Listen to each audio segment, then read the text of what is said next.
là sur place. Hein, j'aperçois derrière vous de nombreux spectateurs qui ont fait le déplacement, évidemment, pour pousser les Lions à la victoire ce soir.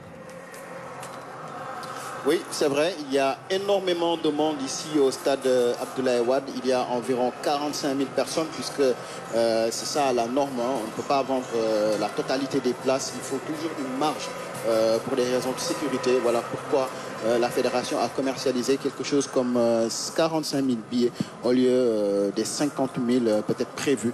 En tout cas, mais il faut savoir qu'ici, les gens sont gonflés à bloc. Tout le monde est venu. Les couleurs du Sénégal, on voit le drapeau partout.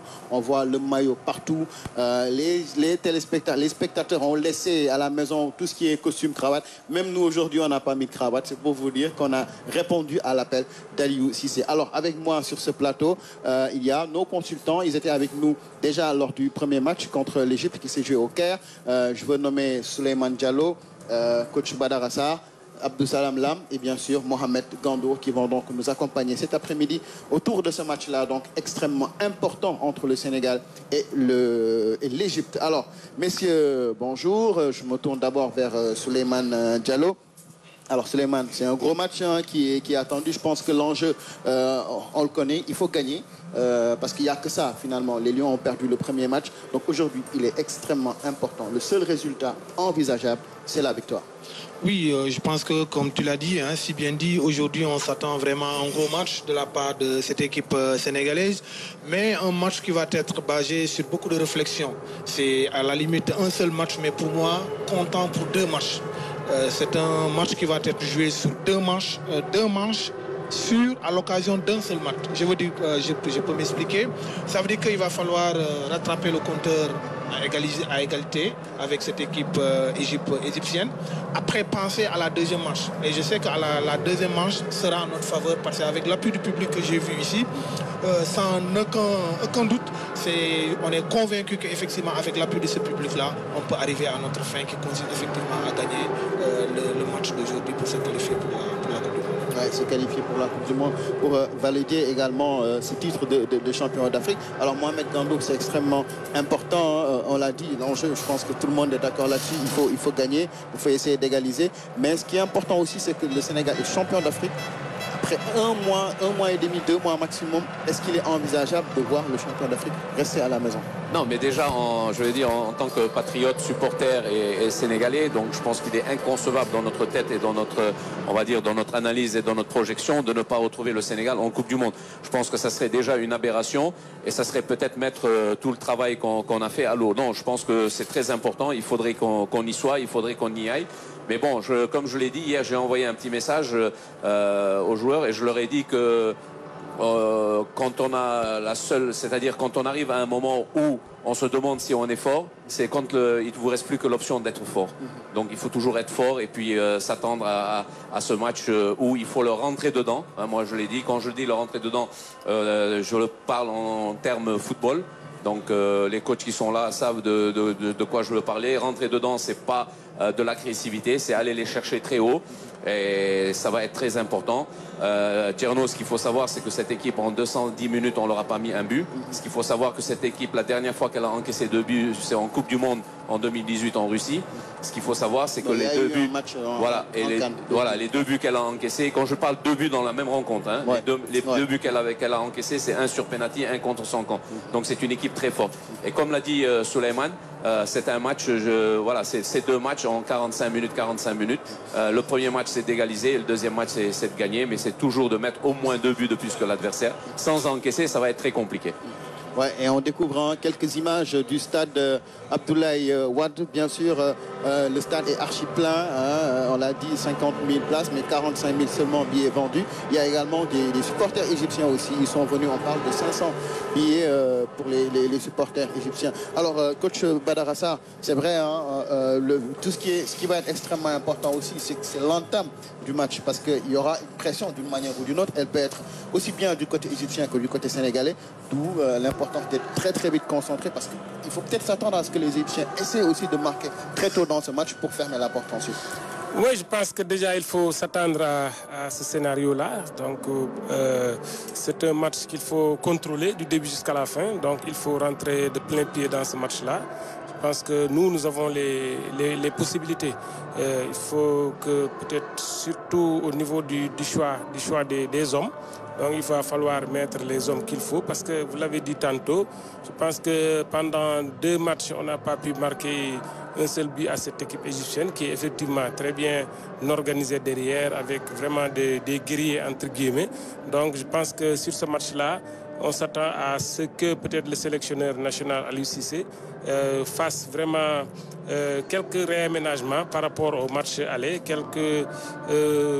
une certaine réorganisation, mais surtout au niveau de l'animation aussi, pour effectivement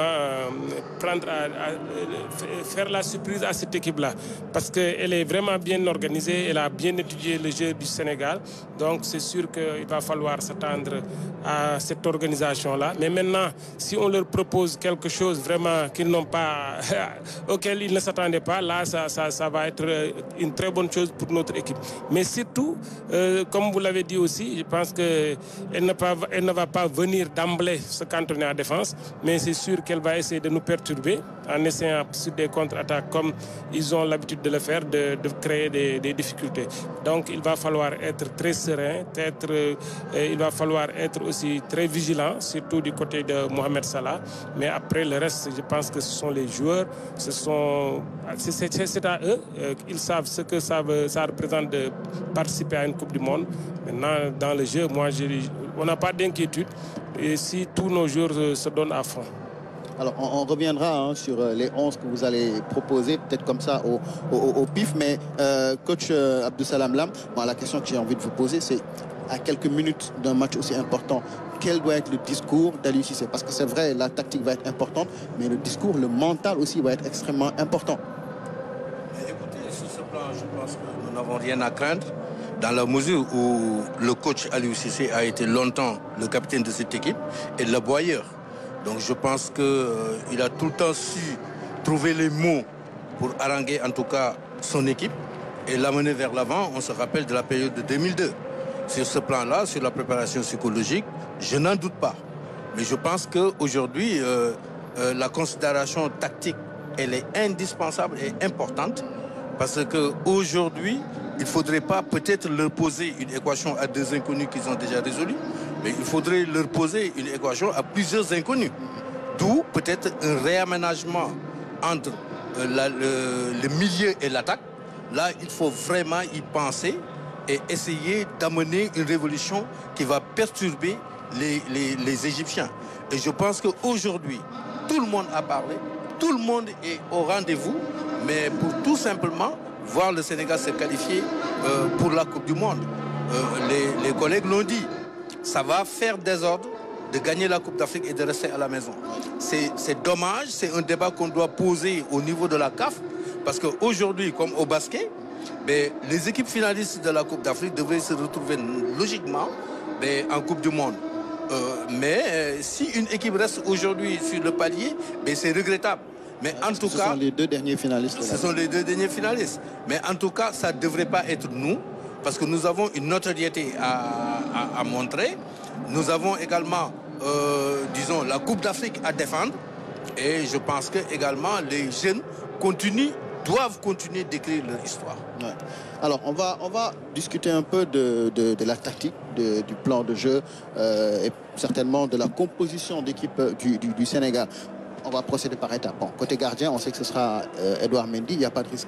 Alors en défense, aujourd'hui, il y a un absent de taille, c'est Abdou Diallo. Qui voyez-vous pour remplacer Abdou Diallo?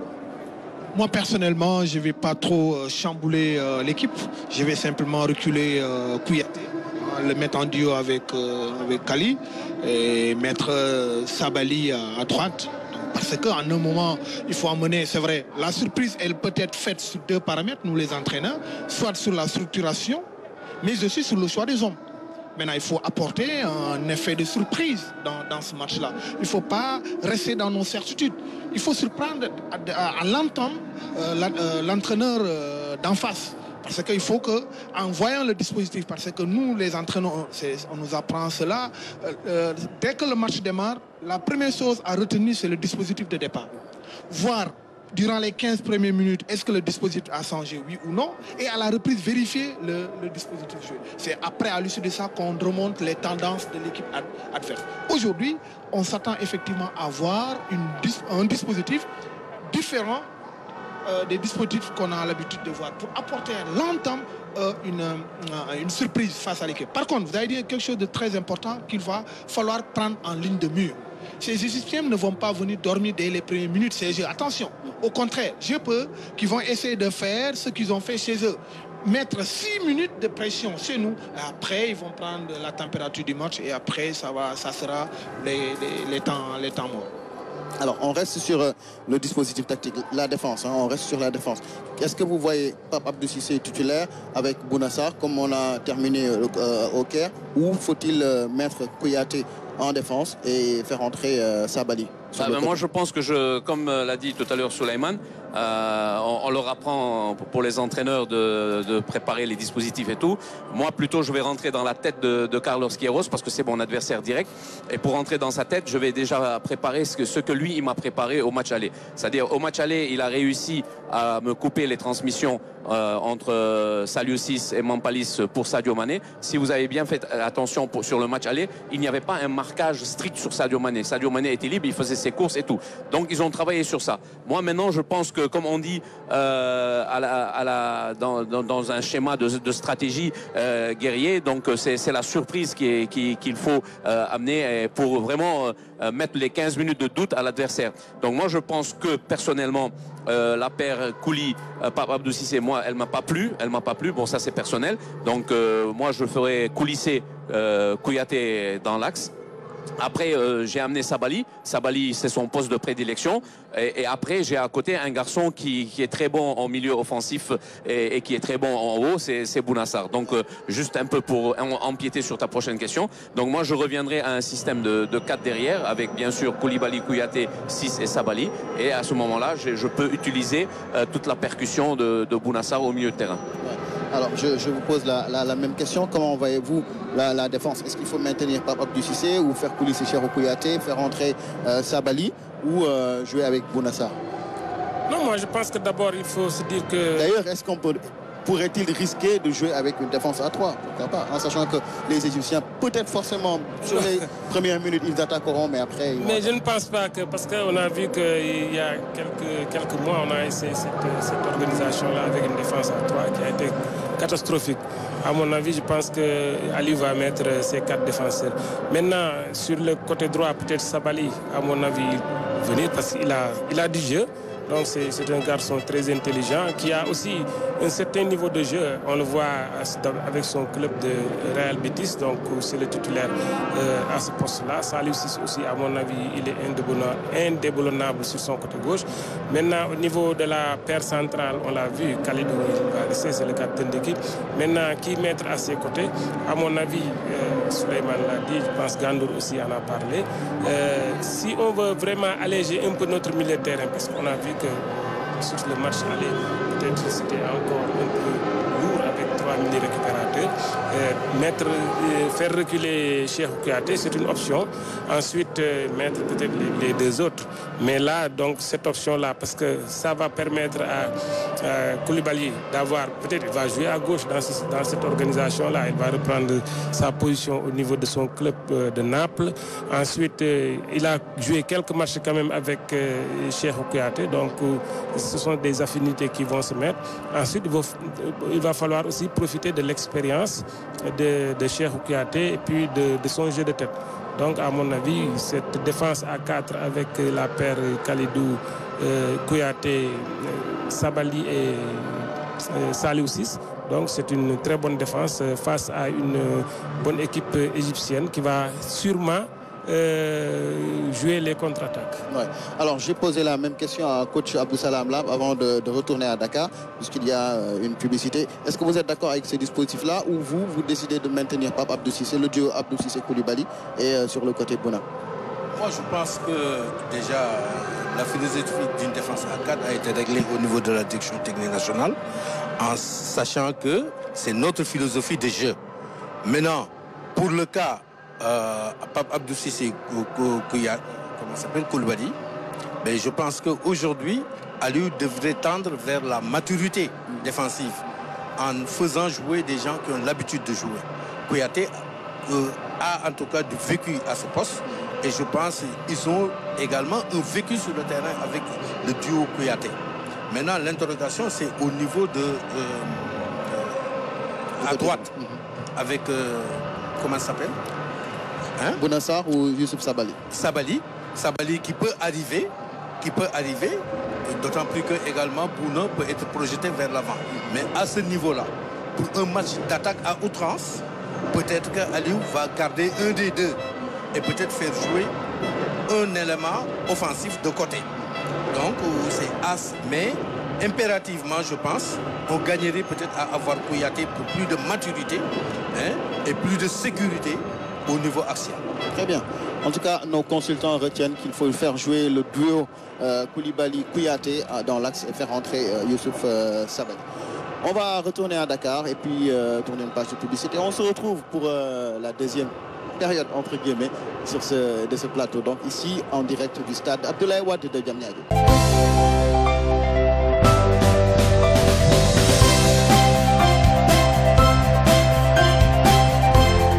Vous l'avez rappelé, le choix aujourd'hui, c'est gagner ou gagner pour aller en Coupe du Monde. 3e qualification, c'est ce qu'on espère évidemment pour nos Lions.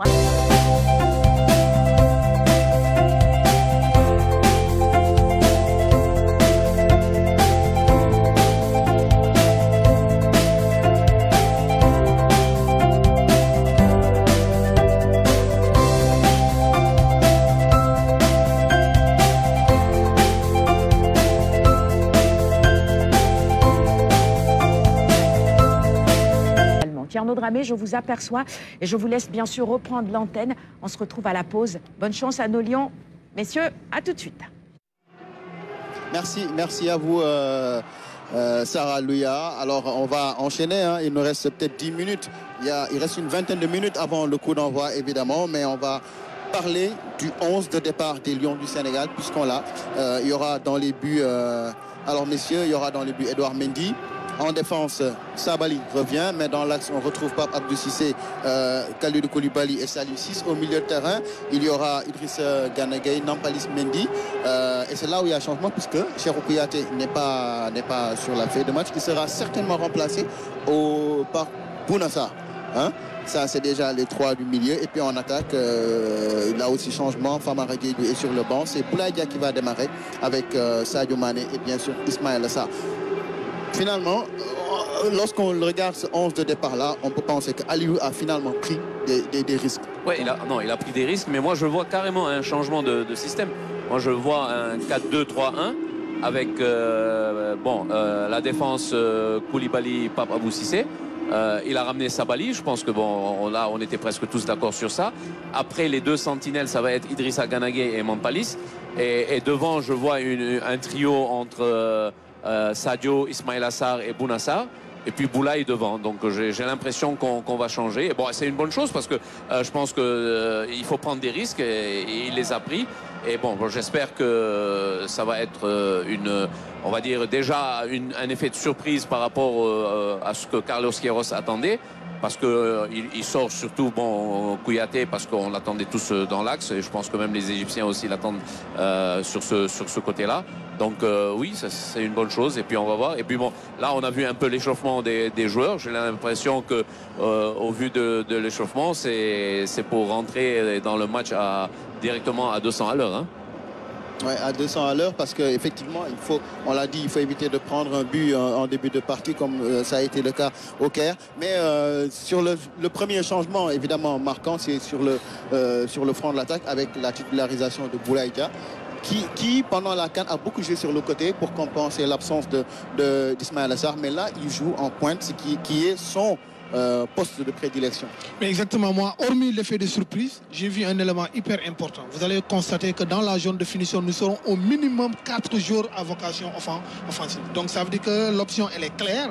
Donc dès l'entame du jeu, effectivement, nous allons mettre en place une organisation qui va nous permettre effectivement d'avoir minimum 4 joueurs dans la zone de finition. À cela s'ajoute, de ces 4 joueurs-là, nous avons des latéraux qui sont capables effectivement de repartir. Je pense qu'aujourd'hui, l'entraîneur Carlos, effectivement, effectivement va être surpris de ce dispositif-là. Et cela va permettre effectivement à Saliou Ciss de reprendre son atout d'antan, à savoir apporter cet apport offensif-là au niveau de l'attaque.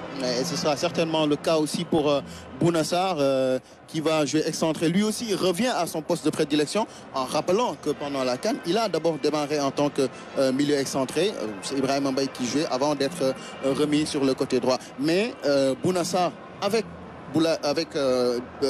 Youssouf Sabaly, on va peut-être penser que ça va être très très fort sur le côté droit du Sénégal. Mais ça devrait, comme je dis, je pense qu'on est venu aujourd'hui à l'équation à plusieurs inconnus, dans la mesure où tout le monde attendait qu'Aliou, en tout cas, fasse un réaménagement entre la ligne du milieu et la ligne d'attaque. Il fallait recentrer Sadio Mané, bon, pour qu'il soit peut-être un électron libre et quand même quelqu'un qui est dépositaire du jeu offensif. Parce qu'on ne l'a pas à ce niveau. Mais on a deux essuie-glaces, ça veut dire Ghana et Nampalis. Et maintenant, on a des flèches aussi devant. Autant que ce soit Bouna, que ce soit Ismaël Sarr, qui a l'habitude de jouer avec Saliou Ciss. Et dans ce dispositif également, les gens peuvent utiliser les glissières parce que Ismaël peut rentrer, Bouna peut rentrer, Sabaly peut prendre le couloir, comme Saliou Ciss peut prendre le couloir. Et il fallait un homme fort, mais véloce, parce que autant Famara Diédhiou est très fort, physiquement bien bâti, mais il a manqué de vélocité pour le match aller. Et je pense que dans ce match-là, c'est une attaque à outrance. Mais attention, les Égyptiens ne nous attendront pas venir. Parce que le match se jouera dans les premières minutes comme ils ont essayé de faire. Et c'est à nous aujourd'hui de réussir par cette entame de match.